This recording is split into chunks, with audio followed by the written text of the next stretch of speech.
We've been experimenting with abstract games on the channel this year, and so far both of the games we have looked at have been balanced two-player duels, heavily dependent on individual player skill. With both Onitama and Shobu, I commented that enjoyment of the game is heavily reliant on having two players that are quite evenly matched, and this seems to come down to the fact that there are very few elements of chance to mitigate a gap in player skill. And while I didn't set out for there to be a running thread through our abstract game reviews, these videos left an unresolved question in my mind. How could you solve this apparent flaw to make an abstract game more accessible to players of different abilities? Is it as simple as increasing the amount of luck present in a game? As I reflected on this more, I realised exactly which abstract game I wanted to look at next. Welcome to Tsuro, or as I like to regard it, Snakes on a Plane.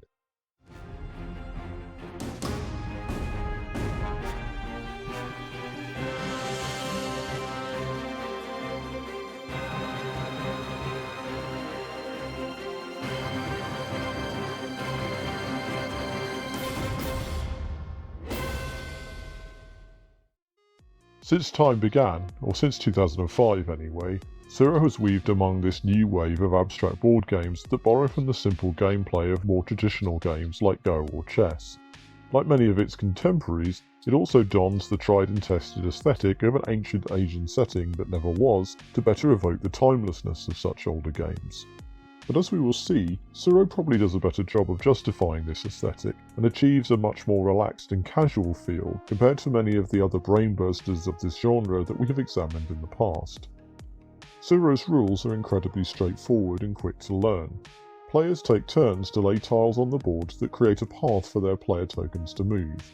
Each of these tiles has two potential paths from each side, so you can never create a complete dead end. But which direction each will point towards varies depending on the tile laid and its orientation. Starting at the side of the board, players will take it in turns to lay one tile. This must connect to their token's current endpoint. Their player token will then move along this new path as far as it is possible to move. The tile can connect them to tiles that have already been laid by other players, or even tiles they have laid previously. But if they do, their player token will continue to move until there is no more rope left to follow in that path. Once they have placed a tile and moved their token, players will replenish their hand of 3 tiles by drawing from the remaining stack of tiles, much as you would in a card game.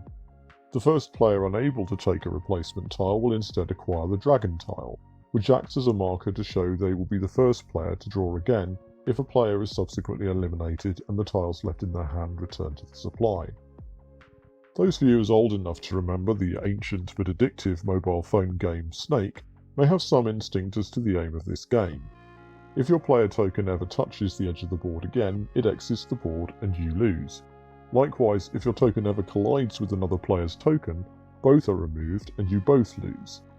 Your objective, therefore, is to remain on the board longer than anyone else by avoiding your fellow players, or by laying tiles that are favourable to you but lead other players to their doom.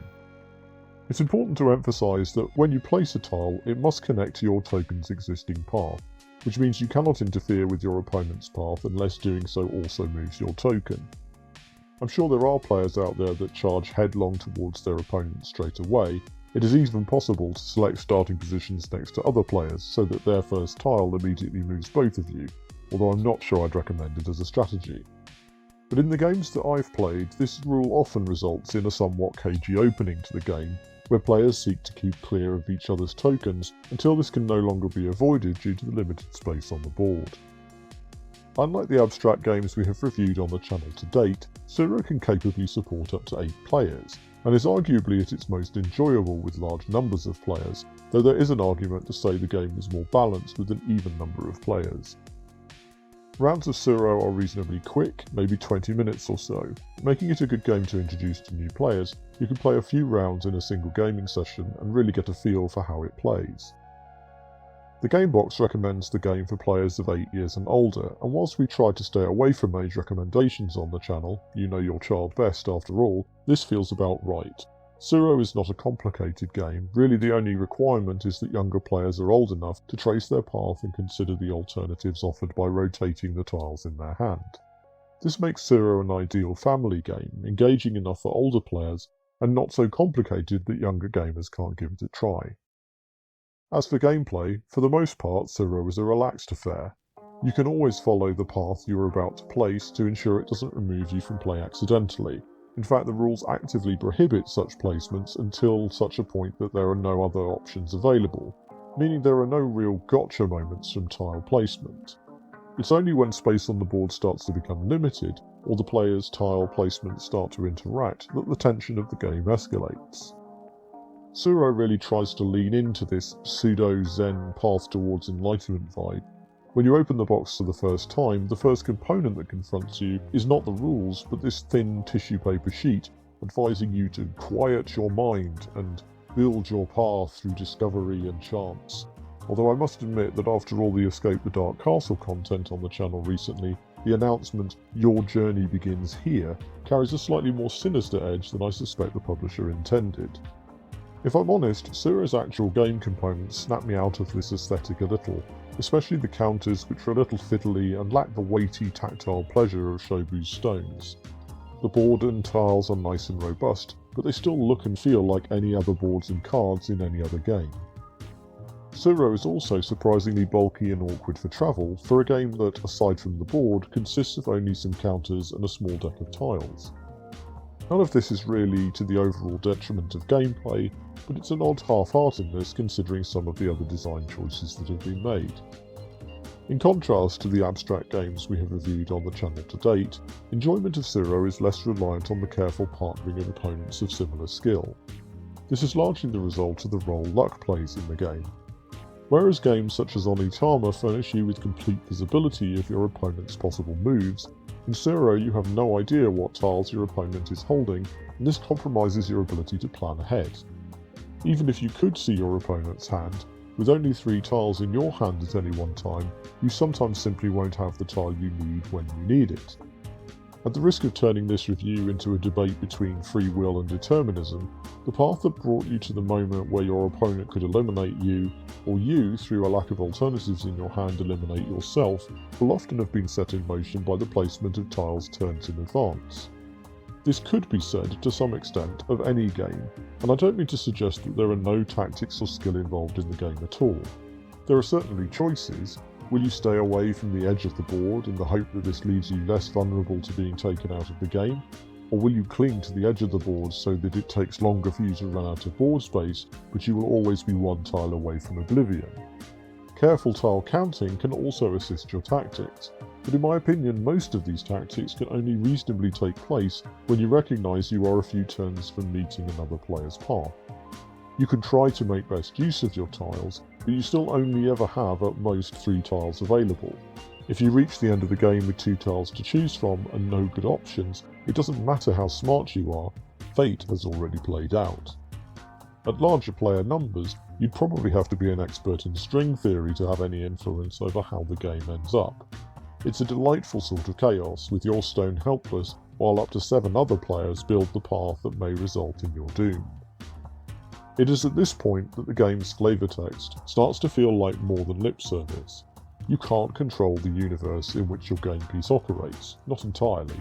As a player, you inevitably treat those initial turns with nonchalance, because what else is there to do? There are maybe 4 cards in the entire game you might choose to shed early just because they feel less adaptable for the end game, but beyond that, you just end up seeing where the rope takes you until the board has developed and you reach the nail-biting end game.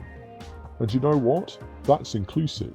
You don't have to be a supercomputer to enjoy this game, or even to win this game. Competitive players can still agonise over each tile placement if that's what makes the game fun for them, but more casual players can just go with the flow and not be completely left behind. Careful placement of cards in the final few turns increases your odds of winning, but as long as your opponent remains on the board, they are still going to be able to play a turn, and you're never going to know whether that turn will favour you or them.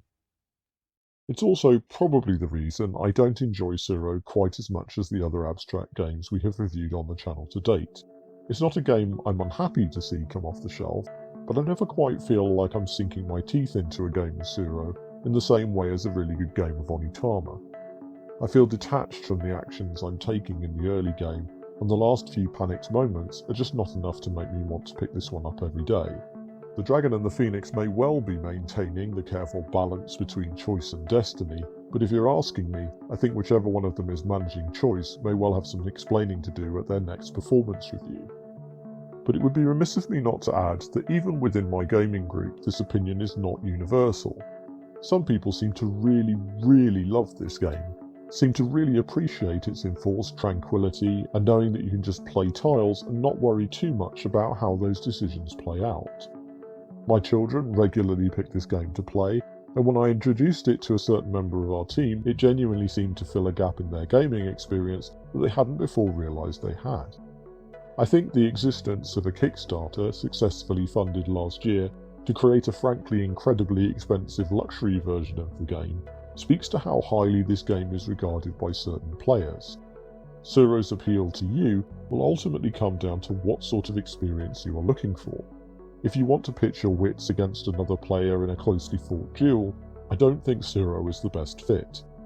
Alternatively, if you're looking for something a little more relaxed that a larger group of players of varying ability can enjoy, Tsuro is a great choice and a great game. But I think to really appreciate it, you have to shed the idea that games like this have to be purely competitive and completely based on skill, and accept the chaos of fate a little. You need to be able to accept you do not control the actions of others and enjoy the journey and the uncertainty of not knowing exactly where the road will go until the path you were always on becomes clear. Our journey as a channel has a long way to go, but we've got some exciting videos in the pipeline ranging from new playthrough videos, painting and hobby videos, and of course more reviews. So if you enjoyed this video or have friends that would appreciate us, please do share this video, check out some of our other reviews while you're here, and consider subscribing so that you don't miss a single step on the road ahead. Our path towards enlightenment will continue soon, beloved viewers, but until then, remember to always work hard, play better, and take care out there.